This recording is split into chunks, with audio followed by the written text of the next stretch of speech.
আম্বালা যখন ব্যাট করে তখন তোমরা যখন দেখবে ব্যাটিং করা তার সেভাবে কিন্তু একটা অন্যভাবে সে এখন নতুন একটা ব্যাট গ্রিপ করতে, সেটাই আজকে তোমাদেরকে বলবো কিভাবে সে ব্যাট গ্রিপটা করছে।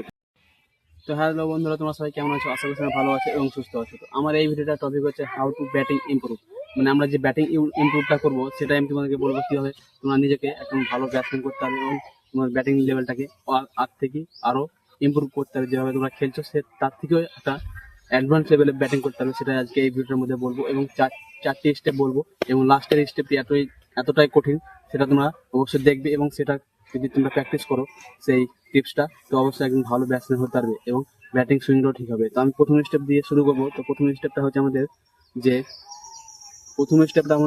যেটা আমরা ব্যাট করতে গিয়ে সবাই কিন্তু বলটি যেমন মারার পর কিন্তু আমাদের ব্যাটকে লক হয়ে যায়, সেটাই আজকে বলবো কীভাবে তোমরা ব্যাটটি ঠিকভাবে ব্যাটটিকে চালানোর জন্য এবং সুইং করানোর জন্য বলবো। যেমন কি আমরা দেখেছি কারণ আম্বালা যখন ব্যাট করে তখন তোমরা যখন দেখবে ব্যাটিং করা তার সেভাবে কিন্তু একটা অন্যভাবে সে এখন নতুন একটা ব্যাট গ্রিপ করতে, সেটাই আজকে তোমাদেরকে বলবো কীভাবে সে ব্যাট গ্রিপটা করছে। তো প্রথমত তোমাদেরকে বলছি, যখন আমরা প্রথমে অনেকটাই ইউটিউবার বলে তোমাদেরকে কি এই ভি শেপ দেখে এবং ভি শেপ দিয়ে আমরা কিন্তু প্রতিনিয়ত করে থাকি। তো সেটা আজকে অন্যরকমভাবে বলবো, সেটা কারেন্ট আম্বালা যেটা ইউজ করে তার ব্যাটিং করার সময়, সেটা হচ্ছে আমরা এই হিসেবটাকে ঠিকই রাখবো এবং একটু নিচে রাখবো এই ব্যাটের একদম কাছে নয়, সেটাকে একটু নিচে রাখবো। তো সেটা হচ্ছে আমাদের এটা তো এইভাবে ধরে নেবো এবং দ্বিতীয় হাতটা যেটা আছে আমাদের সেটা আমরা এইভাবে নিব। এইভাবে কিন্তু আমাদের ব্যাটিং সুইংটা ঠিক হবে। যেভাবে ব্যাট সুইং করবো সেটাই আমাদের ব্যাটটি সুইং হবে। তো দ্বিতীয় স্টেপের জন্য রেডি হয়ে যাও। তো বন্ধুরা, আমাদের দ্বিতীয় স্টেপটি হচ্ছে যেটা আমাদেরকে বল ফোকাসটা কিন্তু অত্যন্ত জরুরি এবং বল ফোকাস করার জন্য আমরা যেহেতু প্রথমত বললাম আমরা ব্যাট সুইং এর ব্যাপারে এবং ব্যাট সুইং নিয়ে বললাম, বল ফোকাস করার জন্য একটা এমন একটি তোমাকে বলে দিচ্ছি, সেটা তোমরা যদি ফলো করো তো একদম অনেকটাই তোমাদেরকে আই কন্ট্যাক্ট এবং অনেকটাই ইমপ্রুভ হয়ে যাবে তোমাদের বল ফোকাস করার জন্য। তো প্রথমত আমি তোমাদেরকে একটা জিনিস দিয়ে দেখাবো এক্সাম্পল দিয়ে, সেটা হচ্ছে আমাদেরকে একটা ছোট বল নিতে হবে এবং তোমার পার্টনারকে এই বলটা দিয়ে কিন্তু বলটাকে করতে হবে এবং 100 থেকে 50 থেকে 100 পর্যন্ত তুমি বলটাকে প্রত্যেক নিয়মিত তুমি বলটিকে ব্যাটে শর্ট করবে। যখনই তোমার একটা বল ফোকাস করানোর জন্য তোমার অনেকটা ইমপ্রুভ হয়ে যাবে। তার কারণ হচ্ছে একটা ছোট বল যখন একটা বড় ব্যাট দিয়ে এবং ছোট বলকে তুমি ফোকাস করবে, তখন যে বলটা দিয়ে তুমি খেলো সে বলটি সাধারণত তুমি ফোকাস করতে পারবে।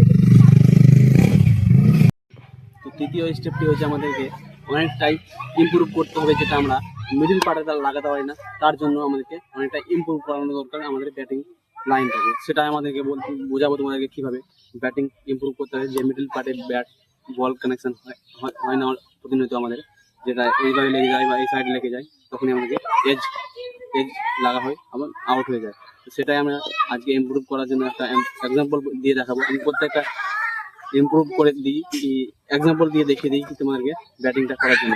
প্রথমত তোমরা একটা পলিথিন এবং যেটা পান্নি বলি হিন্দি শব্দ, তো সেটা কিন্তু আমরা মিডিল পার্টে বেঁধে নেবো। এইভাবে দেখতে পাচ্ছ, প্রথমত আমরা মিডিল পার্টে বেঁধে নিয়ে তার কারণ আমি তোমাদেরকে বলে দিচ্ছি। এইভাবে বেঁধে নেবো এবং সেটা মিডিল পার্টে হবে। তো প্রথমত মিডিল পার্টে এইভাবে বেঁধে নিয়ে কিন্তু আমরা বলটিকে প্রতিনিয়ত শর্ট করবো এবং বলটি শর্ট করার পর যখন আমরা এই জায়গা থেকে সাউন্ড পাবো তখন আমরা জানবো কি মিডিল পার্টে বলটা লাগছে। তো অনেকটাই প্র্যাকটিস করার পর কিন্তু আমরা মিডিল পার্টে লাগানোর চেষ্টা করবো। তখনই আমরা চেষ্টা করলে একদম সফল হয়ে যাবো একটা ব্যাটিং এবং ভালো ব্যাটিং মিডিল পার্টে লাগানোর জন্য। তো আমাদের 4 নম্বর স্টেপটি অনেকটাই এবং কঠিন হতে চলেছে। তো এই স্টেপটা তুমি কিন্তু অবশ্যই মিস করবে না এবং অনেকটাই তোমাদেরকে মেহনত করতে হবে এবং পরিশ্রম করতে হবে সেই 4 নম্বর স্টেপটা দিকে। তো 4 নম্বর স্টেপের জন্য রেডি হয়ে যাও। তো বন্ধুরা, 4 নম্বর স্টেপটি আমি অনেকটাই বলেছি তোমাদেরকে কঠিন হতে চলেছে। তো 4 নম্বর স্টেপটা কঠিন হতে চলেছে তার কারণ হচ্ছে এই যে 10 কেজি একটা শাবল দেখতে পাচ্ছ এবং লোহার জাতীয় একটা জিনিস। তো এই সাধারণত আমরা এই ব্যাটটা দিয়ে যখন খেলি তখন আমরা হয়তো অনেকেই ভাবি কি এই ব্যাটটা অনেকটা ওয়েট হয়ে যাচ্ছে, কিন্তু আমরা এই জিনিস দিয়ে কিন্তু আমরা প্র্যাকটিস করবো কিছুক্ষণ। এবং অনেক বড় বড় ক্রিকেটারকে দেখেছো কি ব্যাট করার আগে কিন্তু 2টে এবং 3টে ব্যাট নিয়ে এসে প্র্যাকটিস করে, যে শটগুলো খেলবে সেগুলো প্র্যাকটিস করে। তো আমি প্রথমত তোমাদেরকে দেখিয়ে দেবো এই ব্যাটটি আর এই ব্যাটটির মধ্যে কী ফারাক আছে এবং এই ব্যাটটি আমরা কিসের জন্য ইউজ করবো সেটা তোমাদেরকে বলবো।